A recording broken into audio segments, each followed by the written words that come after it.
Hello guys, welcome to brain tree इम्पोटेक online learning platform. मैं हूं तरुण पवार और आज हम बात करेंगे हिमाचल की जलवायु, मिट्टी और वर्षा के बारे में।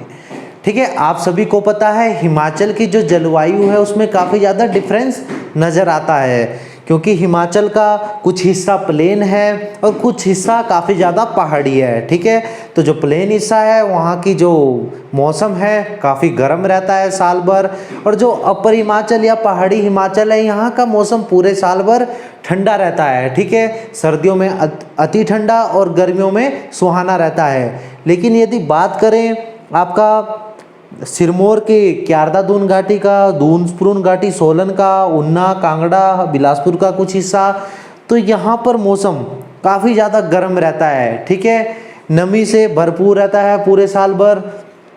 ठीक है, तो गर्मी यहाँ पर काफ़ी ज़्यादा रहती है। लेकिन जैसे जैसे आप हिमाचल में ऊपर की ओर बढ़ोगे, ठीक है, जैसे मंडी का ऊपर हिस्सा है, कुल्लू, किन्नौर, लाहौल स्पीति, चंबा या कांगड़ा का ऊपर का हिस्सा, तो यहाँ पर पूरे साल भर ठंडा मौसम है। कारण है यहाँ पर बर्फबारी ज़्यादा होती है, यहाँ पर कुछ पर्वत चोटियाँ हैं जो हमेशा बर्फ़ से ढकी रहती है।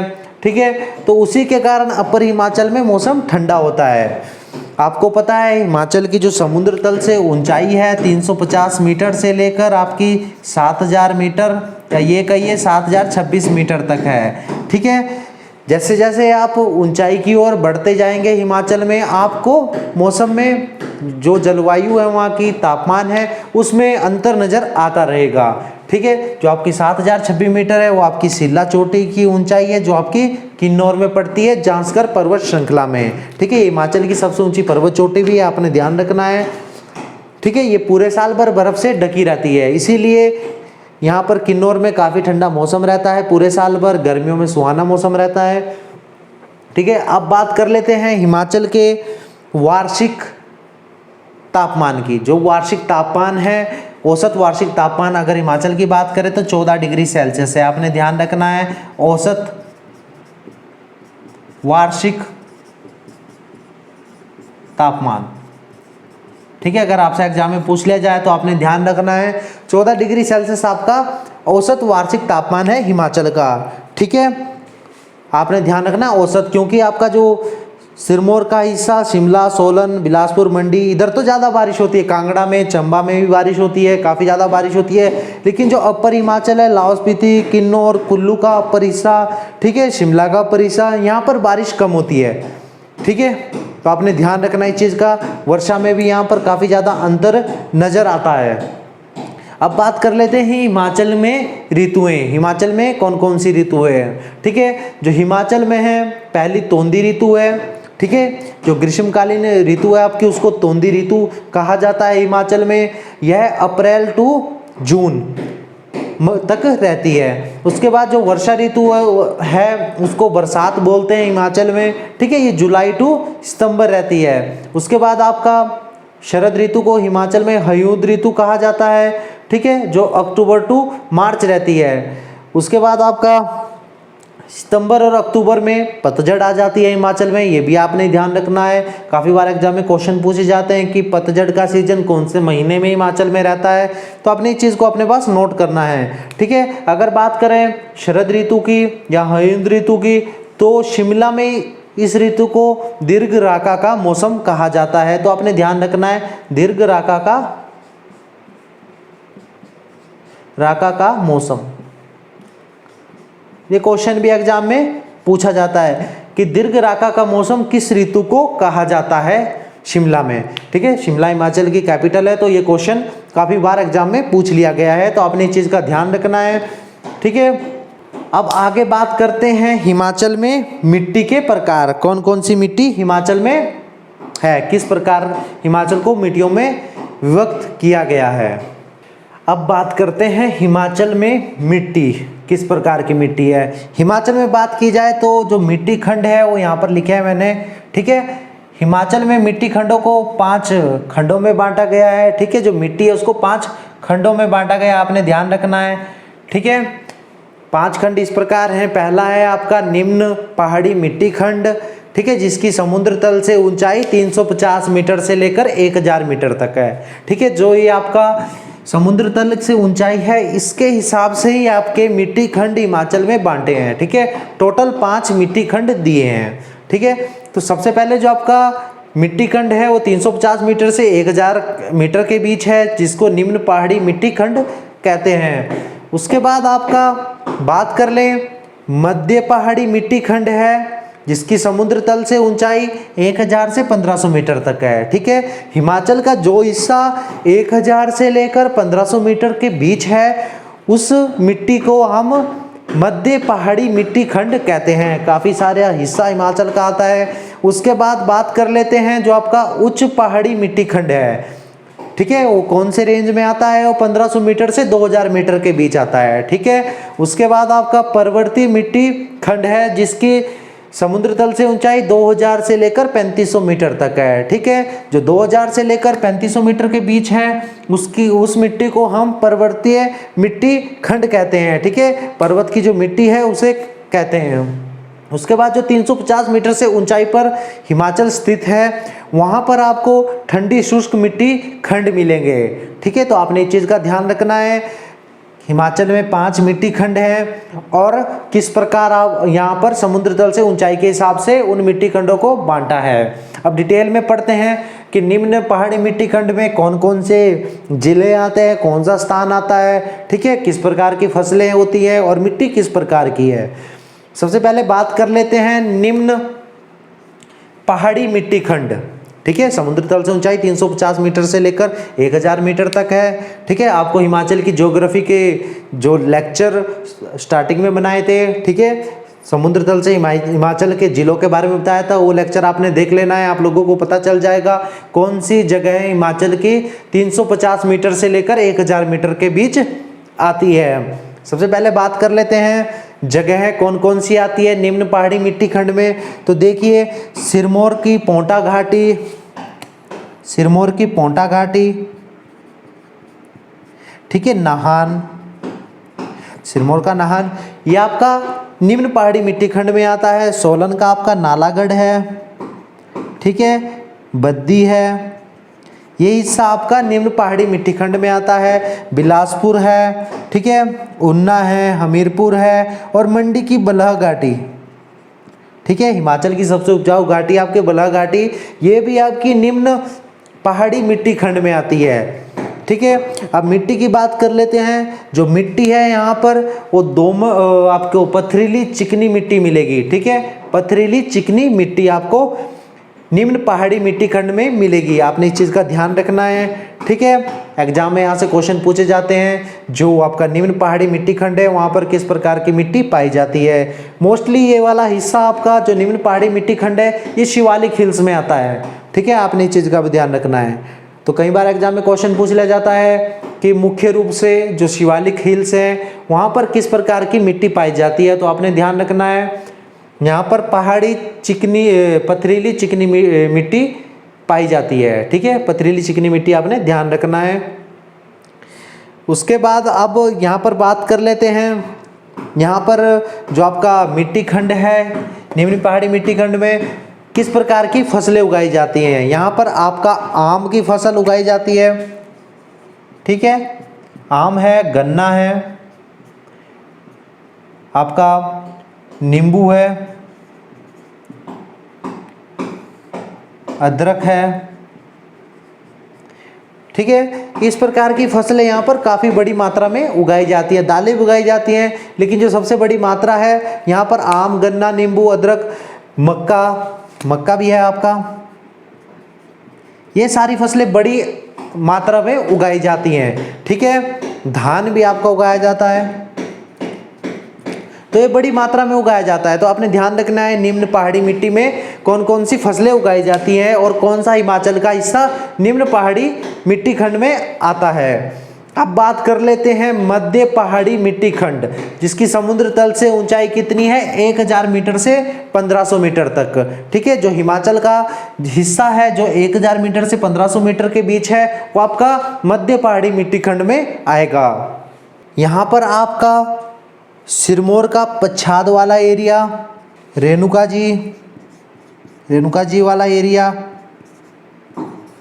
ठीक है, राजगढ़ वाला एरिया, सोलन का अर्की वाला एरिया, ठीक है, मंडी का अपर एरिया, कांगड़ा का पालमपुर है, ठीक है, चंबा में डलहौजी, ये सारे के सारे हिस्से, शिमला का लोअर हिस्सा भी, कुछ शिमला का भी हिस्सा आता है आपका मध्य पहाड़ी मिट्टी खंड में, ठीक है। तो ये वाले हिस्से आपके मध्य पहाड़ी मिट्टी खंड में आते हैं, ठीक है, जिसकी समुद्र तल से ऊंचाई 1000 से 1500 मीटर है। जिस भी स्थान की ऊंचाई आपकी 1000 मीटर से 1500 मीटर के बीच होगी वो आपका मध्य पहाड़ी मिट्टी खंड है, ठीक है। अब बात कर लेते हैं यहाँ पर फसलों की, फसलें कौन कौन सी होती है, ठीक है। तो यहाँ पर भी आपकी आम की काफ़ी ज़्यादा फसल होती है, आपका नींबू की फसल भी काफ़ी ज़्यादा होती है, और आपका पालमपुर के आसपास वाले एरिया में चाय भी उगाई जाती है। तो आपने इस चीज़ का भी ध्यान रखना है, चाय भी उगाई जाती है यहाँ पर, और काफ़ी सारी दालें भी उगाई जाती हैं, ठीक है। तो आपने इस चीज़ का ध्यान रखना है। अब बात करते हैं उच्च पहाड़ी मिट्टी खंड, जिसकी समुद्र तल से ऊंचाई आपकी 1500 मीटर से 2000 मीटर के बीच है। उच्च पहाड़ी मिट्टी खंड में आपका शिमला का काफ़ी सारा हिस्सा आता है, सिरमौर का हिस्सा भी आता है, जो सिरमौर की जो आपकी काफ़ी ऊंचाई पर जो जगह स्थित है वो आपका उच्च पहाड़ी मिट्टी खंड में आता है। शिमला का हिस्सा है, मंडी है, कुल्लू का अपर हिल्स है, कांगड़ा का हिस्सा भी आता है, चंबा का भी आता है, ठीक है। ये काफ़ी बड़ा हिस्सा हिमाचल का उच्च पहाड़ी मिट्टी खंड घेरता है, ये काफ़ी बड़ा हिस्सा है हिमाचल का, आपने ध्यान रखना है, 1500 मीटर से लेकर 2000 मीटर के बीच, ठीक है। यहाँ पर मैं मध्य पहाड़ी मिट्टी खंड में आपको मिट्टी का प्रकार बताना भूल गया था। यहाँ पर दोमट प्रकार की मिट्टी मिलती है, ठीक है, भूरी दोमट मिट्टी यहाँ पर मिलती है। अब उच्च पहाड़ी मिट्टी खंड की बात करते हैं तो यहाँ पर मिट्टी आपको, जो मिट्टी है आपकी काली भूरी कलर की चिकनी मिट्टी मिलेगी, ठीक है। जो फसलों की बात की जाए यहाँ पर, तो यहाँ पर सेब भी उगाया जाता है, आलू भी उगाया जाता है, ठीक है, चाय की खेती भी होती है यहाँ पर, और काफ़ी सारे प्रकार के अन्य फल भी यहाँ पर उगाए जाते हैं। अब पर्वतीय मिट्टी खंड में आपको 2000 से लेकर 3500 मीटर के बीच काफ़ी सारा हिमाचल नज़र आ जाएगा।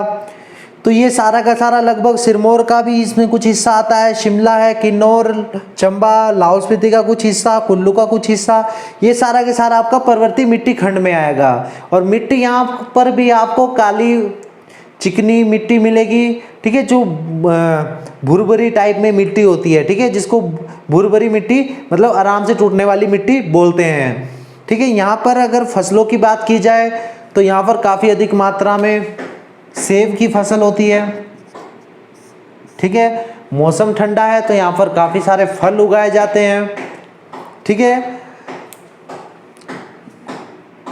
तो आलू की खेती भी होती है यहाँ पर, इस चीज़ का भी आपने ध्यान रखना है, ठीक है। अब बात कर लेते हैं उसके बाद ठंडी शुष्क मिट्टी खंड, ये आपका सबसे ऊपर वाला हिमाचल, जो सबसे ऊपर वाला हिमाचल है, ठीक है, जिसमें चंबा, कुल्लू, किन्नौर, लाहौल स्पीति का कुछ हिस्सा आता है।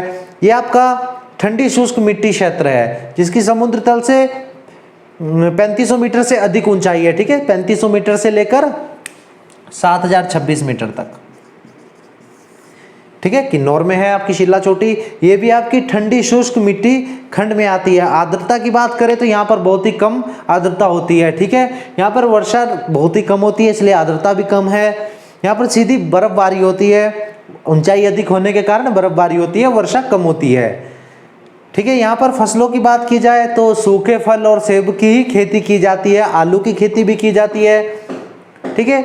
यहाँ पर कृषि करना काफ़ी ज़्यादा कठिन है, टफ है, क्योंकि यहाँ पर मौसम पूरे साल भर बहुत ही ज़्यादा ठंडा रहता है, वर्षा भी कम होती है, इसीलिए यहाँ पर खेती लोग कम ही करते हैं, ठीक है। जो आपका बागवानी है उसकी ओर ज़्यादा ध्यान देते हैं, ठीक है। इस प्रकार हमने जो मिट्टी है हिमाचल में, मिट्टी के खंड है हिमाचल में 5, उसको पढ़ लिया है, अपने पास नोट कर लीजिए। अब आगे बात करेंगे हम हिमाचल में वर्षा कहाँ पर कितनी होती है। ठीक है, एग्जाम के पॉइंट ऑफ व्यू से जो इम्पोर्टेंट है वो हम पढ़ेंगे।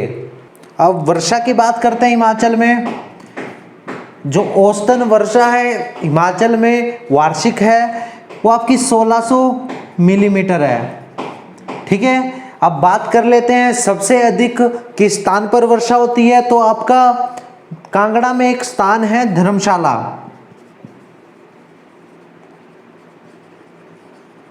यहां पर हिमाचल में सबसे अधिक वर्षा होती है। ठीक है, तो आपने ध्यान रखना है यहां पर 3600 मिलीमीटर वार्षिक वर्षा होती है। 3600 सबसे अधिक हाईएस्ट है हिमाचल में। अब बात कर लेते हैं सबसे कम वर्षा कहां पर हिमाचल में होती है। तो आपने ध्यान रखना है स्पीति में होती है 50 मिलीमीटर। काफ़ी कम वर्षा है। ठीक है, लेकिन यहाँ पर मौसम फिर भी काफ़ी ज़्यादा ठंडा रहता है। कारण है यहाँ पर बर्फबारी ज़्यादा होती है। ठीक है, अगर यहाँ पर वर्षा को देखा जाए तो कृषि करने लायक वर्षा यहाँ पर नहीं होती है। पानी की काफ़ी ज़्यादा कमी है यहाँ पर। चंबा और कुल्लू में अगर फसलों को उगाने की मात्रा से वर्षा देखी जाए तो काफ़ी पर्याप्त मात्रा में वर्षा मिल जाती है। कांगड़ा में जिला वाइज बात करें तो सबसे अधिक वर्षा होती है। ठीक है, सबसे कम आपकी लाहौल स्पीति जिले में होती है। आपकी धर्मशाला के बाद अगर बात करें हिमाचल में कहाँ पर सबसे ज़्यादा वर्षा होती है तो आपकी शिमला में होती है 2nd नंबर पर। आपने ध्यान रखना है शिमला में आपका काफ़ी ज़्यादा वर्षा होती है और ये 2nd नंबर पर रहती है। वर्षा की बात करें जैसे जैसे आप हिमाचल में ऊपर की ओर बढ़ते जाएंगे वर्षा का स्तर कम होता रहेगा। ठीक है, आपका सोलन, सिरमौर, मंडी, धर्मशाला यहाँ पर काफ़ी ज़्यादा वर्षा होती है। कुल्लू का कुछ हिस्सा यहाँ पर भी काफ़ी ज़्यादा वर्षा होती है। लेकिन जो किन्नौर का हिस्सा है आपका लाहौल स्पीति का है और आपका चंबा का ऊपर वाला हिस्सा है तो यहाँ पर वर्षा बहुत ही ज़्यादा कम होती है। ये समझ लीजिए यहाँ पर जो ट्रांस हिमालय आपका बोला जाता है वहाँ पर वर्षा बहुत ही कम होती है। ट्रांस हिमालय आप लोगों को पता है जो काफ़ी ऊंचाई पर स्थित है हिमाचल का 4500 मीटर से ऊपर, तो उसको ट्रांस हिमालय बोलते हैं और काफ़ी कम वर्षा यहाँ पर प्राप्त होती है। ठीक है, वर्षा हिमाचल में जैसे शिमला में, सिरमौर में, कुल्लू का कुछ हिस्सा है यहाँ पर कभी ज़्यादा वर्षा हो जाती है जिसके कारण यहाँ पर लैंडस्लाइडिंग होती है। ठीक है, आपने इस चीज़ का भी ध्यान रखना है। प्रत्येक वर्ष आपका जो वर्षा की मात्रा है वो घटती बढ़ती रहती है, लेकिन जो औसत आपकी वार्षिक वर्षा है वो आपका किताबों में जो दर्शाया गया है वो 1600 मिलीमीटर है। ठीक है, स्थान आपका धर्मशाला दिखाया गया है। ठीक है, जो हिमाचल में धर्मशाला को चेरापूंजी या मानसून राम के नाम से भी जाना जाता है क्योंकि वहाँ पर सबसे ज़्यादा वर्षा होती है भारत में। तो इसको जो धर्मशाला है हिमाचल का, इनको मानसून राम जो आपका जगह है मेघालय में या चेरापूंजी भी कहा जाता है। ठीक है, इस प्रकार हमने आपका आज जलवायु, मिट्टी और वर्षा कंप्लीट कर ली है। ऋतुएं भी लिखी हैं, मिट्टी खंड भी लिखे हैं और वर्षा के बारे में बताया है। तो यहाँ से क्वेश्चन एग्जाम में पूछे जाते हैं तो आप लोगों ने अपने पास नोट करना है, अच्छे से नोट्स बनाने हैं। ठीक है, कल मिलते हैं। धन्यवाद।